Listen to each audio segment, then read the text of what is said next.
नमस्कार प्रिय साथियों, आज हम विचार करेंगे मेष लग्न के लग्न में ही स्थित चंद्रमा के फल कि यह चंद्रमा हमें क्या परिणाम देता है। यहाँ पर सर्वप्रथम तो हमें ये देखना होगा कि चंद्रमा को कोई दोष तो नहीं है, क्योंकि केंद्राधिपत्य दोषस्तु बलवान गुरु शुक्रयोः मारकत्वे पिचतयोर मारक स्थान संस्थिति बुधस्तदनु चंद्रोपि भवेत् तदनु तद्विदः। यानी कि ये चंद्रमा यहाँ पर केंद्र का स्वामी बनता है। अगर यह पूर्णिमा का जन्म हो, पूर्णिमा के आसपास सूर्य इधर हो तो चंद्रमा को केंद्राधिपत्य दोष लगेगा। अगर सूर्य के आसपास में ये रहे, सूर्य यहीं कहीं पर सूर्य रहे आसपास में, तो यह शुभ रहेगा। अन्यथा इसको केंद्राधिपत्य दोषस्तु बलवान गुरु शुक्रयोः मारकत्वे पिचतयोर मारक स्थान संस्थितिः बुधस्तदनु चंद्रोऽपि भवेत् तदनु तद्विदः न रंध्रे सत्वदोषस्तु सूर्या चंद्रमसोर भवेत्।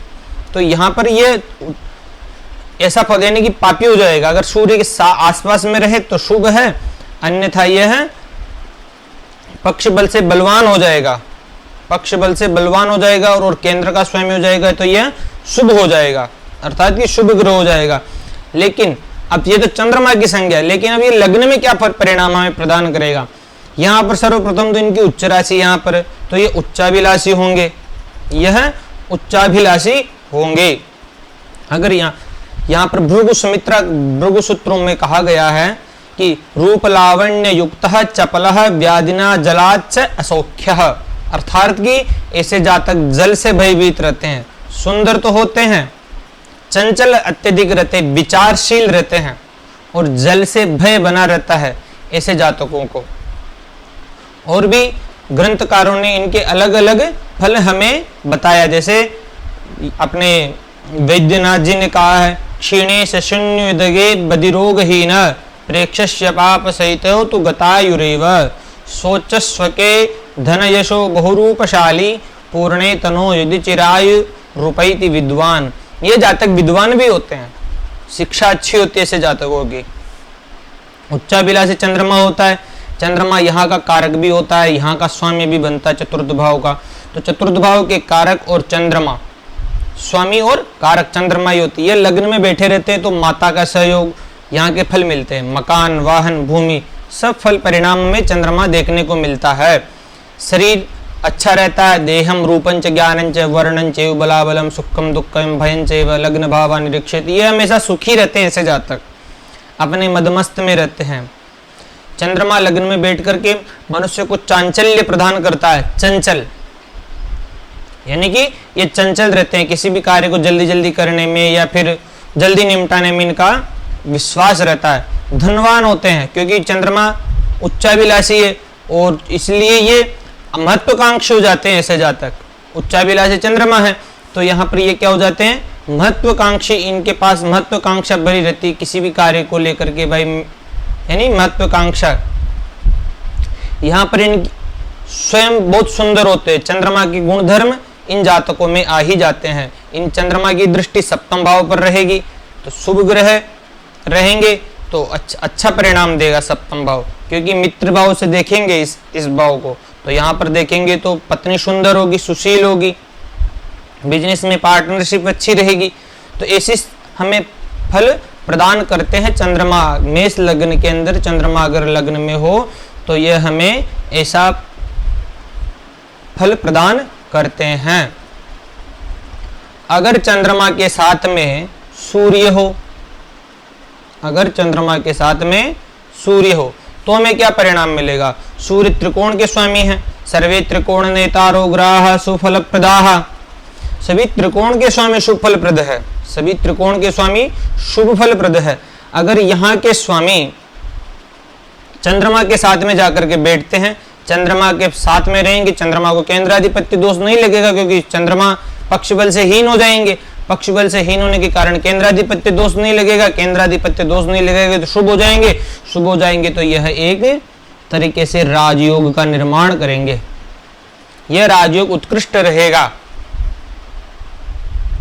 यानी कि जातक अवश्य ही आरएस,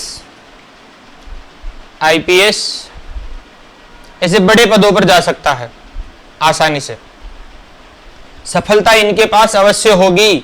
राजकीय सेवा के अंदर ऐसे जातक जाते हैं। मेष लग्न हो, चंद्रमा और सूर्य लग्न में ही स्थित हो तो ऐसे जातक अवश्य ही राज्य के अंदर अपना पद प्रतिष्ठा बढ़ा लेते हैं, या फिर या कहें कुछ बड़े अधिकारी बन जाते हैं ऐसे जातक।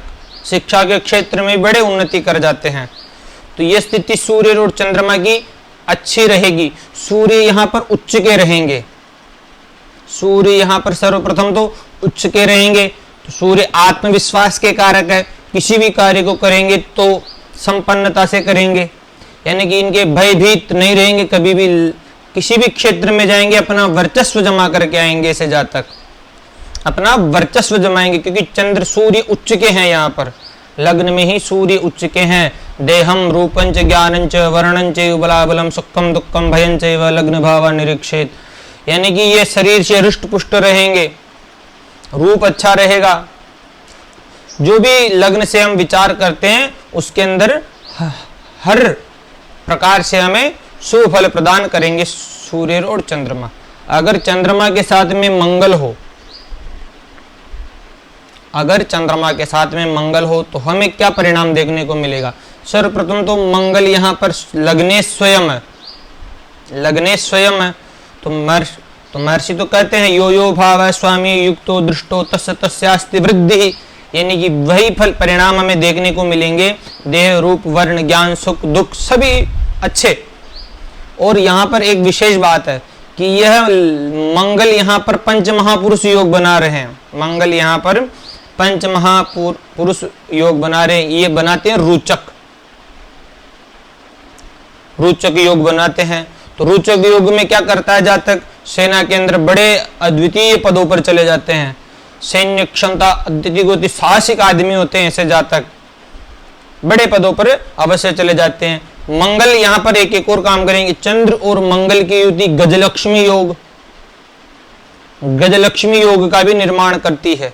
अर्थात कि धनवान होंगे ऐसे जातक, लक्ष्मी की कभी भी कमी नहीं रहेगी। ऐसे जातकों के पास विपुल धन के भंडार भरे रहते हैं, विपुल धन के भंडार भरे रहते हैं। चतुर्थेश के साथ में लग्नेश है तो मकान वाहन भूमि सुख सब मिलेगा ऐसे जातकों को। अब यहाँ पर मंगल मांगलिक भी बनाते हैं हमें, मंगल यहाँ पर मांगलिक भी बनाते हैं, क्योंकि 1 4 7 8 12 में अगर मंगल रहे तो मांगलिक बना देते हैं। तो यहाँ पर यह मांगलिक भी रहेंगे। मंगल की दृष्टि, अब मंगल की दृष्टि चतुर्थ भाव पर, सप्तम भाव पर, अष्टम भाव पर पड़ेगी।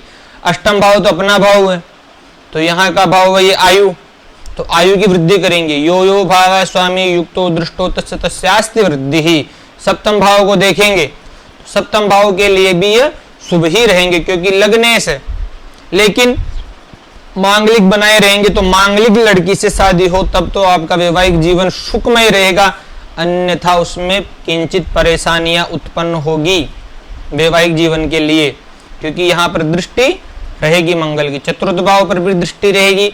अगर चंद्रमा किन्हीं एक और पाप ग्रह से दृष्ट हो जाए, क्योंकि मंगल वैसे ही, क्योंकि पापी ग्रह तो है क्रूरा केटा राहु मंदार का भौम है, क्रूर ग्रह होते राहु मंद अर्क भौम है, भौम अर्थात मंगल। तो पापी ग्रह तो चंद्रमा के साथ में है। गजलक्ष्मी योग की एक और पापी ग्रह की दृष्टि पड़ती है चंद्रमा पर, तो माता के स्वास्थ्य मकानवान भूमि पर कुछ अच्छा परिणाम देखने को नहीं मिलेगा। यहाँ पर अगर यहाँ पर किन्हीं शुभ ग्रह की दृष्टि पड़ जाए गुरु की, तो फिर वापस परिणाम हमें शुभ देखने को मिलेगा। चंद्रमा पर भी गुरु की दृष्टि पड़े तो अद्वितीय काम हो जाएगा। यहाँ पर गुरु हो, यहाँ पर गुरु हो, यहाँ पर गुरु हो, तो बहुत अद्वितीय परिणाम हमें देखने को मिलेंगे। ऐसे जातक बहुत उन्नति करते हैं। अब आगे देखते हैं, चंद्रमा के साथ में अगर बुध हो, अब यहां पर दोनों एक दूसरे के प्रति असम्मान व्यक्त करते हैं। आगे देखें अपन, पिता पुत्र है,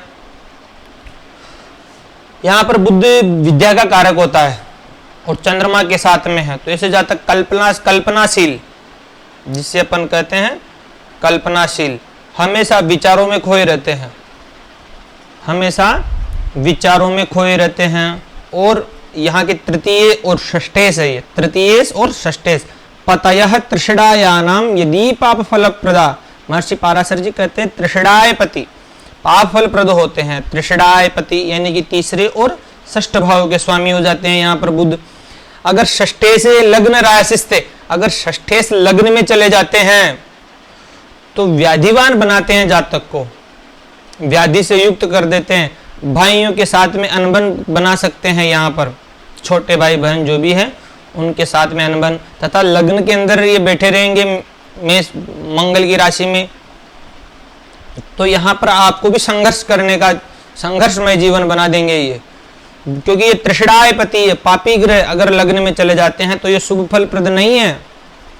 तृषडाय पति अगर लग्न में चले जाते हैं या तो शुभ फल प्रद नहीं। कहीं का भी स्वामी 6, 8, 12 में चले जाता है तो उस भाव से हानि, किसी भाव में 6, 8, 12 का स्वामी आ जाता है तो उस भाव की भी किंचित हानि, तो आपको किंचित किंचित परेशानी उत्पन्न करेंगे। स्वास्थ्य का ध्यान हमेशा रखें आप, सबसे बड़ी बात तो यही निकल करके आती है, स्वास्थ्य अच्छा हो। हाँ, बुधे यस्य भृगो यस्य यस्य केंद्रीय बृहस्पति, कुलदीपक योग तो बनाते हैं ये भाई। लग्न में बुध हो तो केंद्र कुलदीपक योग, परिवार के अंदर आपके चाहने वाले अत्यधिक होंगे, या फिर परिवार में आप नाम रोशन कर सकते हैं किसी विशेष क्षेत्र में, अगर कोई अच्छा राजयोग भी साथ में हो आपकी जन्म कुंडली में तो। अन्यथा यह भी परिणाम ज्यादा भयावह नहीं है, अच्छे ही परिणाम देखने को मिलेंगे। बस यह है कि कल्पनाशील अत्यधिक रहेंगे ऐसे जातक, यानी कि ज्यादा विचार ज्यादा करेंगे तो विचारों का ऊहापोह भरा रहेगा। अगर चंद्रमा के साथ में बुध ना होकर के गुरु हो तब क्या परिणाम देखने को मिलेंगे। यह केंद्र स्थिते देवगुरु मृगंगात योगस्तदाहुर गजकेसरीति, अर्थात कि यहाँ पर गजकेसरी योग उत्पन्न हो जाता है। चंद्रमा के साथ में अगर गुरु रहता है तो यहाँ पर गजकेसरी नामक योग का सृजन होता है। गजकेसरी क्या परिणाम देता है, गजकेसरी राजनीतिक जीवन के अंदर ले जाता है और ये जबरदस्त राजयोग रहेगा, क्योंकि यहाँ पर चतुर्थेश तथा नवमेश है यहाँ पर गुरु, और द्वादशेश भी है। द्वादशेश के लिए महर्षि पाराशर जी कहते हैं लग्नाद्वय द्वितीय परेशान साहचर्यतः स्थानांतरानुगुण्येन भवतः फलदायको, कि यहाँ का स्वामी गुरु ज्यादा प्रतिनिधित्व यहाँ का करेंगे। और यहाँ के लिए महर्षि पाराशर जी कहते हैं सर्वे त्रिकोण नेता रोग्राह सुफल प्रदाह, ये सभी त्रिकोण के स्वामी सुफल प्रद है। तो गुरु और त्रिकोणेश हो गए और केंद्रेश हो गए, तो केंद्र त्रिकोण बताइए संबंधेन परस्परम इतर ही अप्रसक्ता से विशेष फलदायक, विशेष फलदायक हो जाते हैं, क्योंकि केंद्रेश और त्रिकोणेश का संबंध हो जाता है। लक्ष्मी स्थानम त्रिकोणस्यात् विष्णु स्थानम च केंद्रकम, लक्ष्मी और विष्णु का संबंध यहाँ पर बन जाता है। तो ये बड़ा अद्वितीय फल जातक को प्रदान करते हैं। राजनीतिक क्षेत्र में उन्नति देते हैं, व्यापारिक क्षेत्र में उन्नति देती है, शिक्षा के कार्य में उन्नति देते हैं। जिस दिशा में ये जाना चाहे उस दिशा के लिए श्रेष्ठ है। चंद्रमा और गुरु की युति अगर लग्न में हो, मेष लग्न हो, तो ये जिस दिशा में भी जाना चाहे उस दिशा में बहुत अद्वितीय प्रतिभा के धनी रहेंगे, तो उस दिशा के अंदर ये सफलता हासिल कर ही लेंगे। इनकी एक दृष्टि पंचम भाव पर पड़ेगी, सप्तम पर पड़ेगी, नवम पर पड़ेगी। गुरु की पंचम दृष्टि पंचम भाव पर पड़ेगी तो ये संतान, आज्ञाकारी संतान होगी, शिक्षा में अच्छे होंगे, प्रेम पूर्ण जीवन होगा। जो भी पंचम भाव से देखते हैं जनता में प्रिय होंगे, तो ये यहाँ का अच्छा शुभ परिणाम प्रदान करेंगे। सप्तम भाव पर दृष्टि रहेगी, पत्नी सुशील होगी, धर्मात्मा होगी, क्योंकि शुभ ग्रह है गुरु की दृष्टि अगर यहाँ पर पड़ती तो बड़ा अच्छा दाम्पत्य जीवन व्यतीत होता है ऐसे जातकों का। दाम्पत्य जीवन में कोई परेशानी नहीं रहती है। गुरु की दृष्टि नवम भाव पर पड़ेगी तो यो यो भाव स्वामी युक्तो दृष्टो तस्य तस्यास्ति वृद्धि, क्योंकि ये नवमे स्वयं नवम भाव को देख रहे हैं, भाग्य स्वयं भाग्य को देख रहा है, तो आप परम भाग्यशाली हो।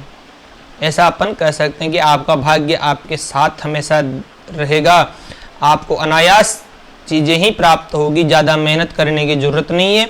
आपके जो भाग्य में लिखा हुआ है वह आपको सहजता से प्राप्त होगी, वो आपको सहजता से प्राप्त हो जाएगा, क्योंकि भाग्य से धार्मिक यात्राएं अत्यधिक होगी, धर्म में रुचि रहेगी, पिता की आज्ञाकारी रहेगी, पिताजी का स्वास्थ्य अच्छा रहेगा।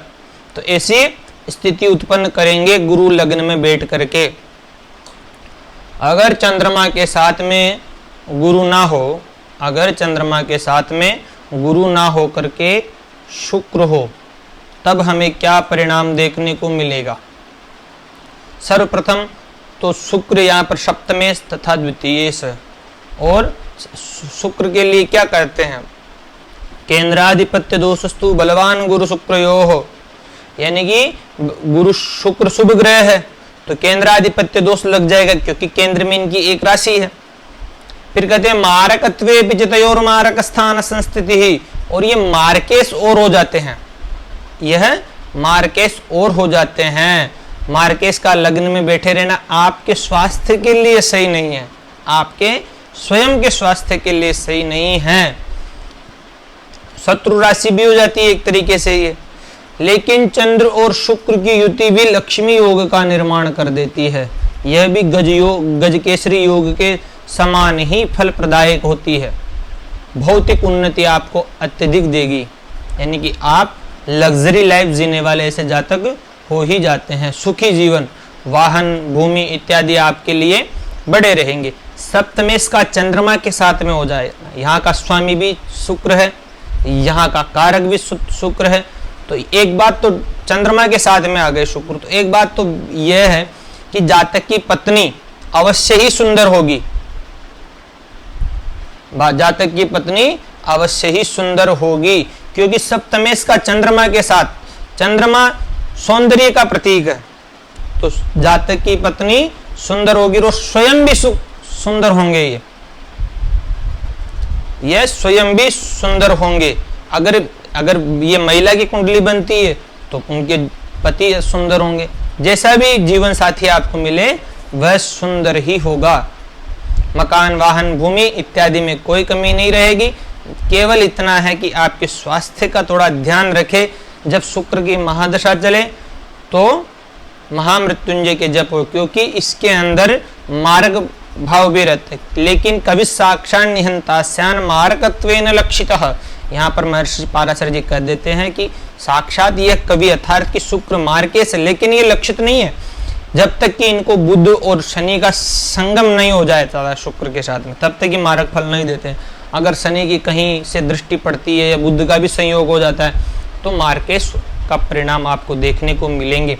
शनि के लिए तो यह भी कहते हैं कि मारकई सह संबंधा निहंता पापकृच्छनी अतिक्रम्यतरान सर्वान भवत्येव न संशयः, अर्थात कि यह स्वयं जिन मारक ग्रहों के साथ में अगर शनि रहता है तो उनका मारक तो स्वयं ले लेता है और स्वयं ही मारक का परिणाम दे देता है। अब आगे देखें, चंद्रमा के साथ में अगर शनि हो तो यह विष योग का सृजन करेंगे सर्वप्रथम, जिसको हम कृष्णमूर्ति पद्धति में पुनर्फु भी कहते हैं। पुनर्फु योग का सृजन करेंगे। चंद्रमा और शनि अगर साथ में रहेंगे तो सर्वप्रथम तो शनि नीच के रहेंगे, सर्वप्रथम तो शनि नीच के रहेंगे, तो ये लग्न के आपके स्वास्थ्य से संबंधित परेशानियां उत्पन्न कर देंगे, आपके स्वास्थ्य से संबंधित परेशानियां उत्पन्न करेंगे। यहाँ पर शनि त्रिषडायपति भी है, पतयः त्रिषडायानाम यदि पाप फल प्रदा, त्रिषडायपति हो जाते हैं यहाँ पर शनि। त्रिषडायपति होने के कारण अशुभ है, अशुभ होने के कारण लग्न पर है, लग्न में है तो लग्न के और नीच के हैं तो आपके स्वास्थ्य से संबंधित परेशानियां उत्पन्न करेंगे ही करेंगे। आपके विचार दूषित रहेंगे। आप चंद्रमा और शनि वैवाहिक जीवन को नष्ट करने के लिए पर्याप्त है। चंद्र और शनि की युति, चंद्र और शनि की युति वैवाहिक जीवन को परेशान करने के लिए काफी है, तथा मानसिक परेशानियां अत्यधिक देंगे। मानसिक परेशानियां, तो मानसिक परेशानियां भी अत्यधिक रहेगी ऐसे जातकों के।